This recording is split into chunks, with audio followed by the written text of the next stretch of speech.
And we're joined actually by a guest right now, Mr. Keith Platt himself. Keith, you there? Oh, I'm here. I'm here. All right, here he is. Looking like a good match right here. Looking like a good match. Absolutely. So, Keith, we mentioned earlier that you've got a match coming up next week. I'm just happy to be here.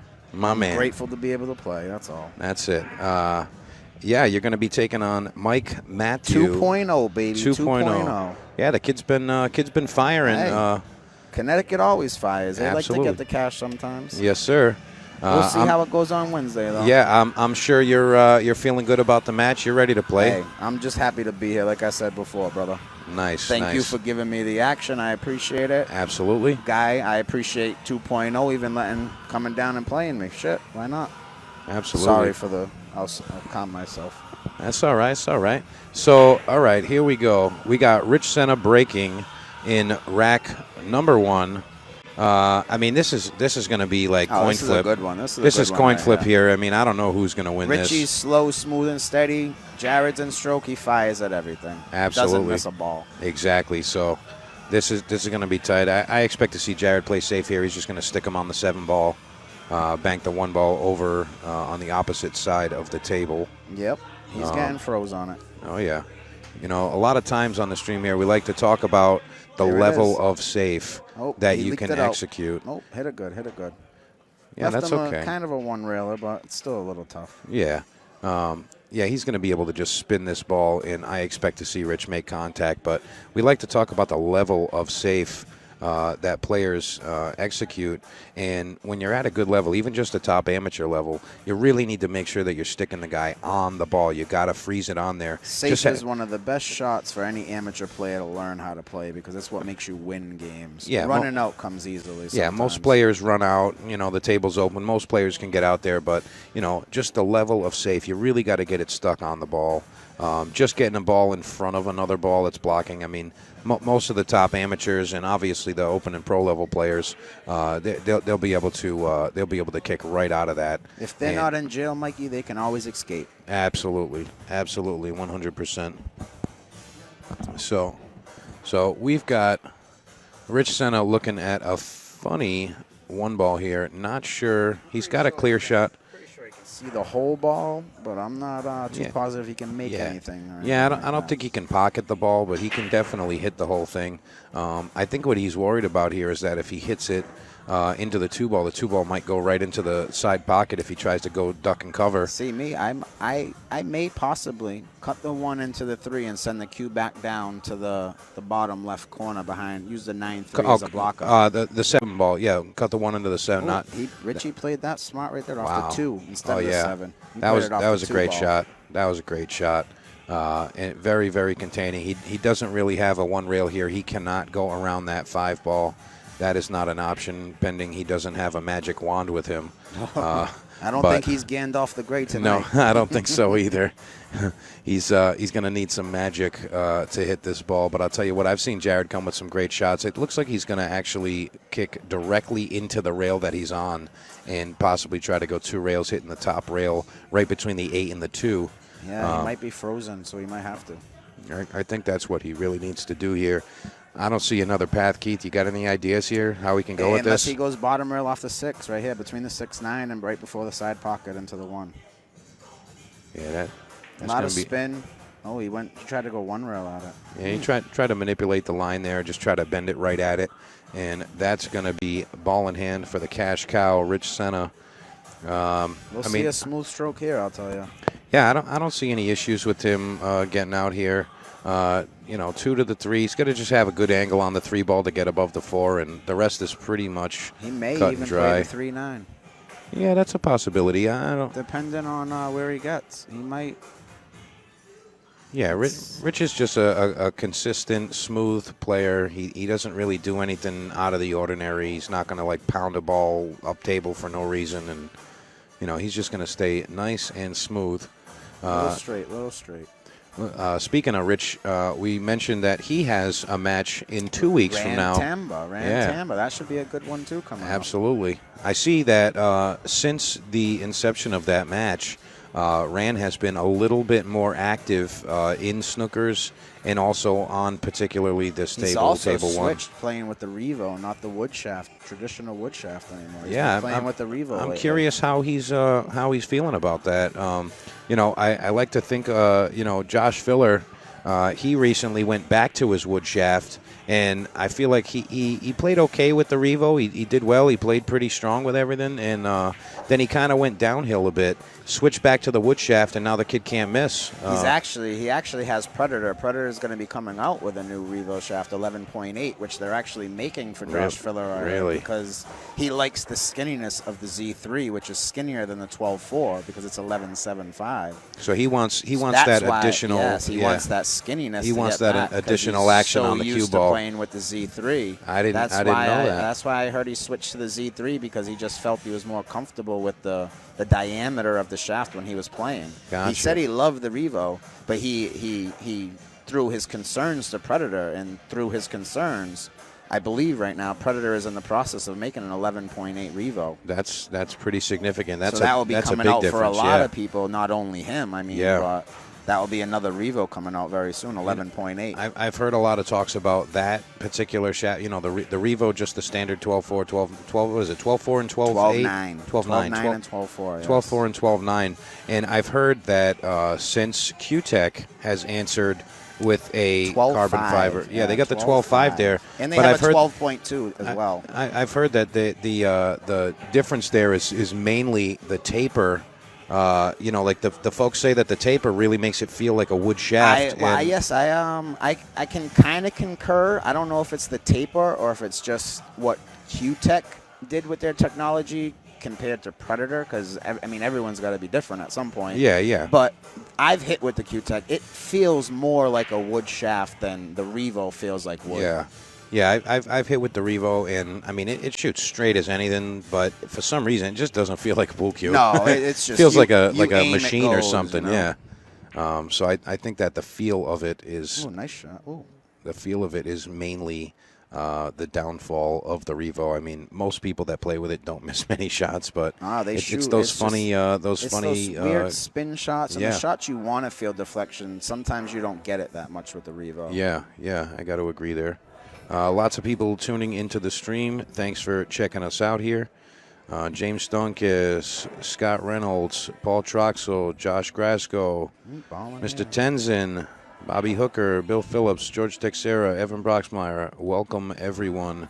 Glad to see you guys. Thank you all coming in, watching this. Absolutely. Good pool. Absolutely. You guys should all make it down here on a Wednesday night. It's great action, good tournament. Yeah. DeMarco's a great guy. Thank you, sir. Appreciate that. Yeah, we're putting together a pretty awesome lineup of matches and also little exhibitions and challenge games. We've got some traveling pros that we'll be putting out here for you. I don't want to reveal too many of those things. I like to leave some of that stuff for a surprise. But definitely have some great content coming your way. And don't forget, Jared got a little straight here on the 6, but he should still be okay on it. Got a little straight though. Yeah, he's all right here. I think he's just going to draw towards the 9, towards the 7 ball just a bit, like that. He's going to play some inside English. Try to go up in the corner. And go up in the corner, and he's going to come around. 2 rails, top rail. Well, one rail. Yeah, one rail to the top and shoot to the 8 ball in the same hole. That's definitely his style. Oh, he hit that. Not sure what happened on his stroke there. It looked. You can see the replay here. Jumped up in the middle of it, and it didn't look like he was confident. Yeah, he did kind of jump up there. We got the replay over here. We got a slight delay from what is actually happening. It's only about 15 to 25 seconds, somewhere in that range. So we get to see the shots one more time before you do. But like I was saying, we got a lot of good stuff coming for you. So you got to make sure that you like and follow the Snookers live stream page. The reason being is because we are going to be switching to a different system very soon, and we will not be streaming directly to Facebook, because we are going to have no limitations as far as, just the 4-hour streams. We don't have to worry about music in the back room and the background and things like that. Get the cash Senna right there. Oh, yeah. Strong shot. Absolutely. Strong shot. So make sure you guys like and follow the page. Got a lot of stuff Robert Ellsroth. Snooker's Ellsroth. Rhode Island. Yeah, it's Providence, Rhode Island. Steve Mosher, send me a plane ticket. I'll fly up and play. All right. I mean, if the game's right, You got we'll action. put it in the escrow. we'll take care of it, brother. Again, we've got a really active scene in New England, and right here at Snookers is kind of like the hub. So, I mean, at any skill level, literally any skill level, There's action for everybody. There's action for everybody. From twos in the APA to Yep. solid D players to open pros, whatever you want. Yep. There's action everywhere. Absolutely. We've got plenty of action in this area, and we don't like to play each other, so to speak. The local guys end up matching up quite a bit, but I got to say it's much better when you can see players from out of town coming in and that's playing. what we love. That's what we love. we want to see either our money go away 3 states over, 4 states We'll over, come and get it, don't worry. or you can deliver the cash into the room. In either way you You slice take PayPal, Venmo, whatever you want. So we got Gene Hunt in the chat here. He says, Keith, what's the race in game with Mike? I believe we're doing race to 17 9-ball. Yeah, I don't know. You'd have to ask DeMarco on that, actually. I believe that was a race to 17 in 9-ball. That was the game that we had agreed on. And I believe it's going to be full-length jump queue only. And we said called 9, is that right? Called 9? I believe that's what it was. I've only heard snippets of it right now, Mikey. Melissa Manila, what's up, boys? How you doing? How's the baby? How's everything doing? Glad you're checking us out here. Lots of good play coming to you. So is that going to be Magic Rack or just Rack Your Own? I mean, it's rack your own. So, I mean, to be honest, I don't think Mike's going to have any issue with either of those. Well, I don't either. so- That's why I'm asking. I'm pretty much Yeah. a caterer, and I don't care. I'm just happy Yeah. to be here and happy to play. Yeah. Thank you for the opportunity again, Mikey. Yeah, no problem. So, what do you think Jared's doing here? He's more of a masse player, in my opinion. He doesn't like to jump. He's rather going to kick or a masse, and he is. He's going to go with the masse here. He might kick it and try to stick the cue behind the 3 if he can get enough spin behind and hit the back rail. Yeah, And that's exactly what he tried to do. Nice call, Keith. Nothing really special going on He hit here. it a little too thin. If he hit the Yeah. 1 ball a little fuller, it would have worked out. The 1 would have went where the 3 is, and the cue would have possibly got behind the 3. But he wasn't. I don't think he was really trying to hit the ball full there. He was trying to hit the rail first, and then Yeah, I got to good out of agree. that.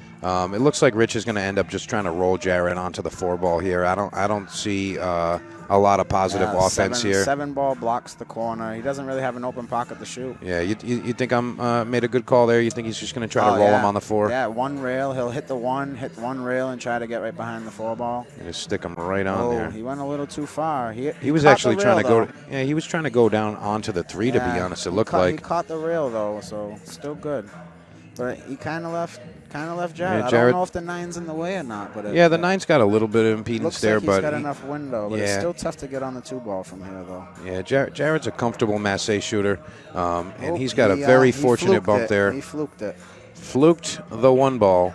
I'll tell you, earlier on, the match before this, we saw Jared playing Ed Courtney, and Jared, the first rack, he won 3-0, but the first rack, That's tough. he made a 1-9 carom, so that was like a fly in Corky's then he fluked soda, one.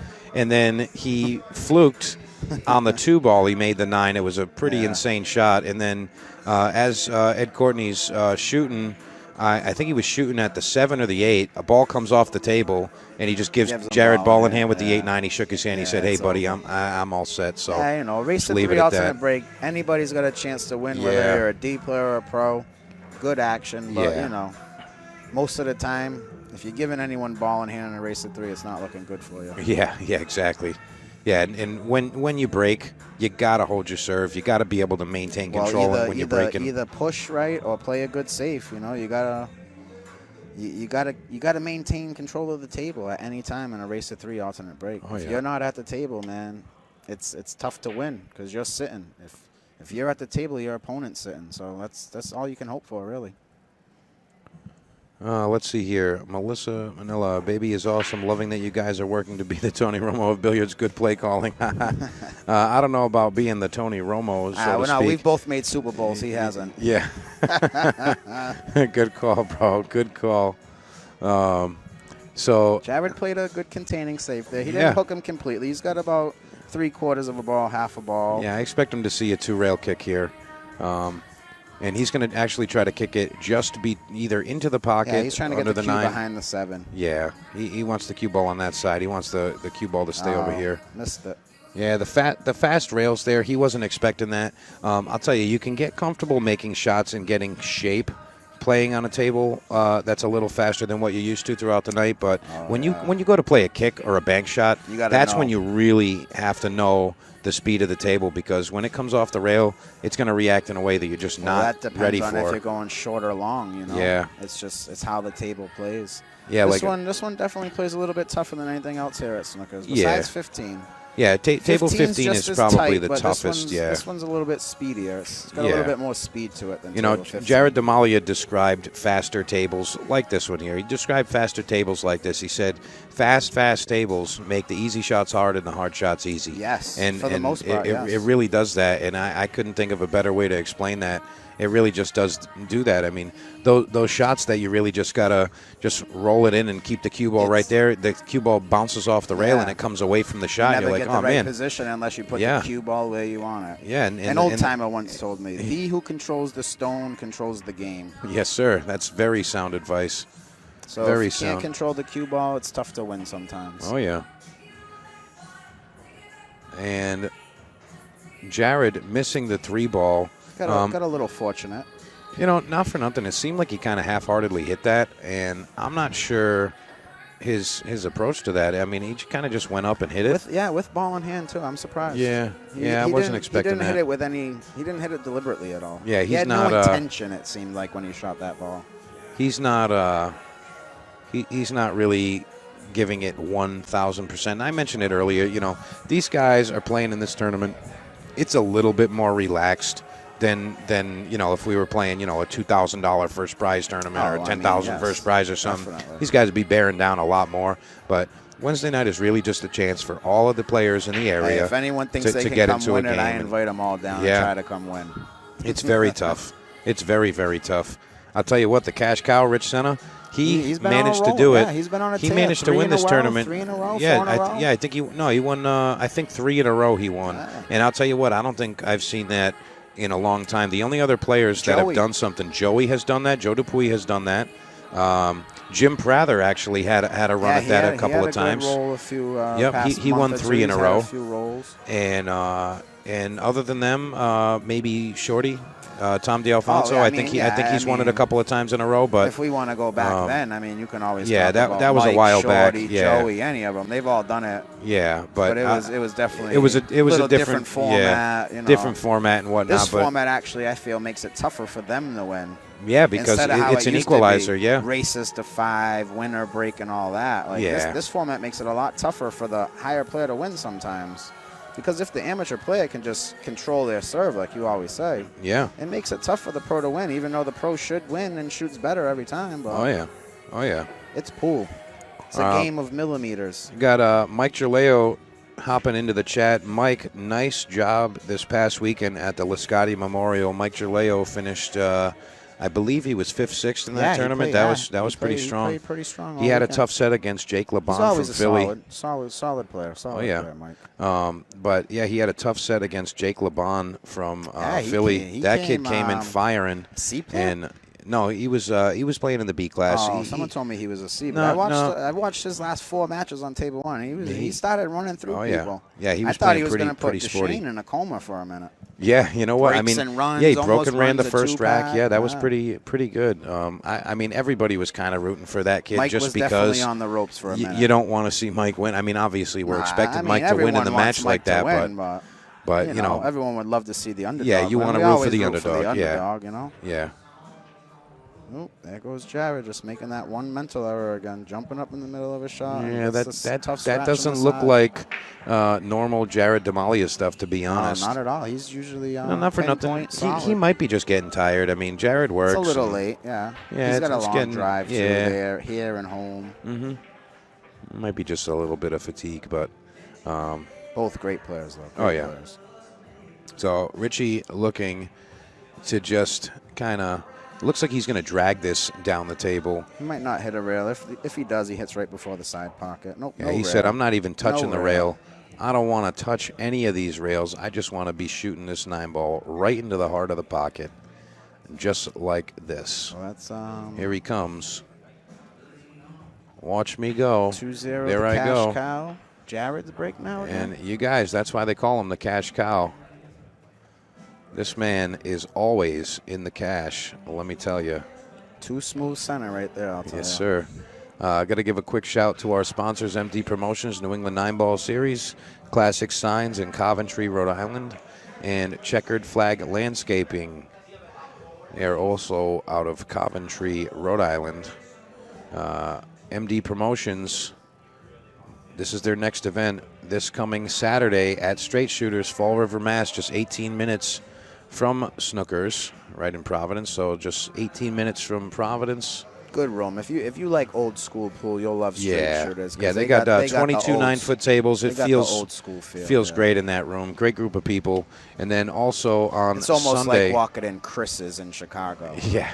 And Sunday, we got Ride the 9 Tour coming to Snookers, and that is a 9-ball event right here at Snookers. So definitely check those out. That's actually a double event, isn't it? Isn't it a male event and then the female? No. I didn't hear anything about that. So I do not want to speculate. I am not sure. So nonetheless, we got Rich Senna breaking in rack number 3. It is 2-0 in his favor in our race to 3, and I'll just say it's not looking good for Mr. DeMalia at this point. However, I have seen Jared do some serious stuff. I have seen him do some serious stuff on this table, and he has been able to do some great things. Keith, I don't know if you remember, but a while back when Mike DeShane was in Snookers a lot more often, I remember Jared double dipping Mike in this tournament. Oh yes, right here on this table. I remember him beating him twice. And Mike was not very happy. Mike's never happy when he loses. Mike, if you're out there listening, we all love you. We love you, but we're ragging on you, bro. Who's really ever happy when they lose, though? Nobody. Yeah, exactly. But, whether you're losing to a better player or a worse player, no one's ever happy taking a L. Yeah, of course. But like I said, I mean, I've seen Jared do some serious damage on this table. He plays good. He's one of our Bud Classic winners. Yeah, he won the Bud Classic 2017. Kid plays sporty. You can't win that tournament without playing good, I'll tell you that. No, you cannot. And that's for all of you guys. You guys should all come down and try to qualify for that. Those are coming up soon, too. Yeah, we got those coming up in just a couple of months. That's a good contain and safe right behind the 7. Yeah. About a half a ball hook. Yeah, he really wanted to get him on that ball, though. And, again, that's what we were talking about earlier. If he had him frozen right on the 7 ball, Jared has 0 options to go forward at this one ball. It's tough to escape from Alcatraz. Yeah, he can actually pocket this ball and have shape on the 3 ball. All he really needs to do is just spin it up the rail, and he's just going to have shape right there. He might not even have to play any spin there, Mike. I think just a middle ball. Yeah, a little low just English. Make it. Yeah. Yes. And he went to. I think he played that off the rail, to be honest. Oh boy. Not sure. I'm pretty sure you could see. We're going to get to see that shot one more time over here. Yeah, it looks like. He went rail first there. I'm really surprised about that. Maybe he just really wanted to keep the cue ball in that area. Trying to play safe, maybe. Protecting the rock, maybe. Yeah. I'm just going to be updating the board over here. Keith's going to tell you what's going on. Richie's just going to make a 1-rail kick here. Kick the 1, probably past the side. Try to leave the cue down by the 6. Put a lot of distance between the ball. Oh, he went the opposite way. Put the cue ball up table. See, I think I would have tried to kick that to hit the bottom of the 1 and left the cue ball down by the 6 and sent the 1 up where the cue was. He's still got a little bit of a hook with the 5 ball there, but Jared can definitely make an easy 1-rail hit here. Maybe pocket the 1. He could possibly pocket the 1. You know, not for nothing. If he doesn't hit the rail at all, he could actually play the carom, the 1 off the 9. Yeah, right into the corner. Not sure if he sees that, but well, he kind of just one-stroked and whacked at it. He might have been going for that. He might have been going for the carom there, but there's no really telling what his intention was. Kind of looks like Jared's a little tired. He's not. He's not being normal DeMalia that I know. Right Yeah. Jared's usually a monster. It's kind of one stroke and everything with no thought in it right now.